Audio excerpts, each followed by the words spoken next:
লাল ইটের মহাকাব্য, একটি বিকেলের গল্প।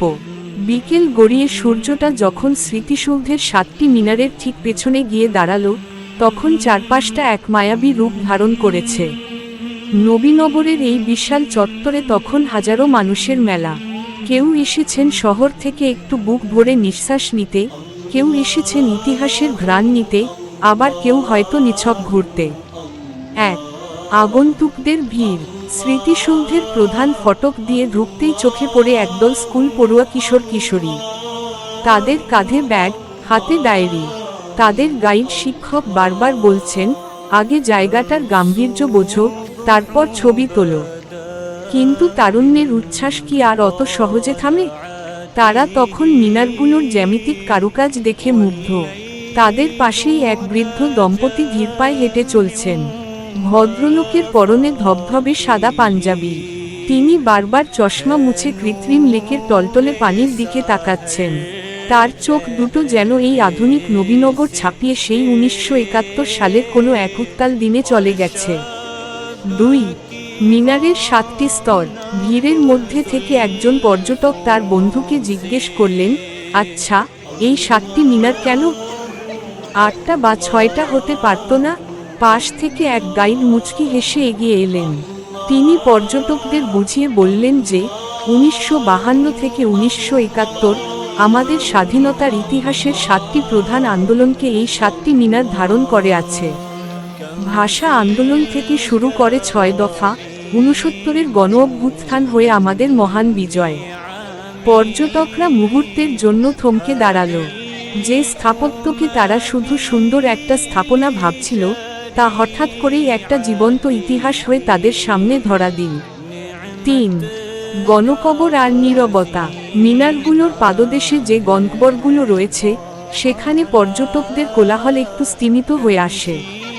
এক তরুণ দম্পতি তাদের ছোট্ট সন্তানকে নিয়ে সেখানে দাঁড়িয়ে আছে। বাবা তার ছেলেকে নিচু স্বরে বলছেন, বাবা, এখানে যারা শুয়ে আছেন, তাদের জন্যই আজ আমরা বাংলায় কথা বলি।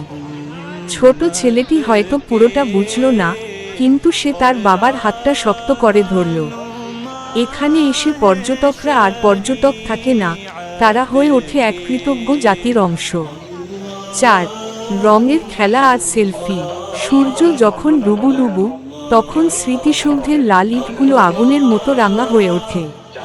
এই সময়টা পর্যটকদের জন্য সবচেয়ে কাঙ্ক্ষিত। লেকের পানিতে যখন মিনারের প্রতিফলন পড়ে, তখন শত শত ক্যামেরা আর মোবাইল ফোন সচল হয়ে ওঠে। কেউ হয়তো সুন্দর একটি সেলফি তুলছে সামাজিক যোগাযোগ মাধ্যমে শেয়ার করার জন্য, কিন্তু সেই ছবির পেছনে দাঁড়িয়ে থাকা মিনারগুলো যেন নিঃশব্দে সাক্ষ্য দিচ্ছে হাজারো প্রাণের বিনিময়ে পাওয়া এই স্বাধীনতার। উপসংহার। সন্ধ্যা নামার ঠিক আগে যখন বাঁশিতে ফু দিয়ে নিরাপত্তারক্ষীরা সবাইকে বের হয়ে যাওয়ার সংকেত দেন, তখন সবার চোখে মুখে এক অদ্ভুত প্রশান্তি দেখা যায়। নবীনগরের স্মৃতিসৌধ চত্বর ছেড়ে বেরোনোর সময় পর্যটকদের সেই কোলাহল আর থাকে না।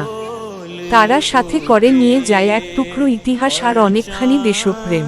স্মৃতিসৌধ কেবল একটা পর্যটন কেন্দ্র নয়, এটি আমাদের অস্তিত্বের শেকড়। ঢাকার অদূরে সাভারে, নবীনগর এলাকায় অবস্থিত জাতীয় স্মৃতিসৌধ বাংলাদেশের স্বাধীনতা সংগ্রামের বীর শহীদদের প্রতি জাতির পরম শ্রদ্ধার এক অনন্য নিদর্শন। এটি কেবল একটি স্থাপত্য নয়, বরং এটি আমাদের জাতীয় গৌরব ও ত্যাগের প্রতীক। স্মৃতিসৌধ নিয়ে কিছু গুরুত্বপূর্ণ তথ্য নিচে তুলে ধরা হলো। প্রিয় শ্রোতা, এমন নতুন নতুন ভিডিও চাইলে চ্যানেলটা সাবস্ক্রাইব করে পাশে থাকুন। 1 স্থাপত্য ও তাৎপর্য। জাতীয় স্মৃতিসৌধের মূল কাঠামোটি 7 জোড়া ত্রিভুজাকার দেয়াল নিয়ে গঠিত। এই 7 জোড়া দেয়াল বাংলাদেশের স্বাধীনতা আন্দোলনের 7টি পর্যায়কে নির্দেশ করে। 1952 এর ভাষা আন্দোলন, 1954 এর যুক্তফ্রন্ট নির্বাচন, 1958 এর আইয়ুব খানের সামরিক শাসন বিরোধী আন্দোলন, 1962 এর শিক্ষা আন্দোলন, 1966 এর 6 দফা আন্দোলন, 1969 এর গণ অভ্যুত্থান, 1971 এর মহান মুক্তিযুদ্ধ। 2 মূল নকশাকার এই অসাধারণ স্থাপত্যটির স্থপতি হলেন সৈয়দ মাইনুল হোসেন। তার করা নকশায় স্মৃতিসৌধের সবচেয়ে উঁচু দেয়ালটি দৈর্ঘ্যে ছোট কিন্তু প্রস্থে সবচেয়ে বড়, আর সবচেয়ে পেছনের দেয়ালটি উচ্চতায় সবচেয়ে বড় কিন্তু প্রস্থে ছোট। এটি দিয়ে বোঝানো হয়েছে যে আমাদের স্বাধীনতা অর্জনের পথ ছিল দীর্ঘ ও বন্ধু। ৩. আয়তন ও পরিবেশ।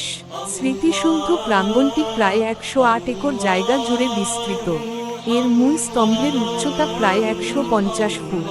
পুরো এলাকাটি গাছপালা, কৃত্রিম জলাশয় এবং ফুলের বাগান দিয়ে ঘেরা, যা দর্শনার্থীদের মনে এক শান্ত ও গাম্ভীর্যপূর্ণ ভাব তৈরি করে। ৪. দর্শনীয় স্থানসমূহ। গণকবর। স্মৃতিসৌধের পাশেই রয়েছে বেশ কিছু গণকবর, যা যুদ্ধের ভয়াবহতা ও আত্মত্যাগের কথা স্মরণ করিয়ে দেয়। জলাশয়। মূল বেদির সামনে একটি কৃত্রিম জলাশয় আছে, যেখানে স্মৃতিসৌধের প্রতিফলন দেখা যায়। উন্মুক্ত মঞ্চ ও জাদুঘর। এখানে দর্শনার্থীদের জন্য মুক্তিযুদ্ধের ইতিহাস জানার ব্যবস্থা রয়েছে। একটি ছোট টিপস, আপনি যদি ভিড় এড়াতে চান, তবে খুব সকালে বা সপ্তাহের মাঝামাঝি সময়ে যাওয়ার চেষ্টা করবেন। বিশেষ করে ১৬ই ডিসেম্বর বা ২৬শে মার্চের মতো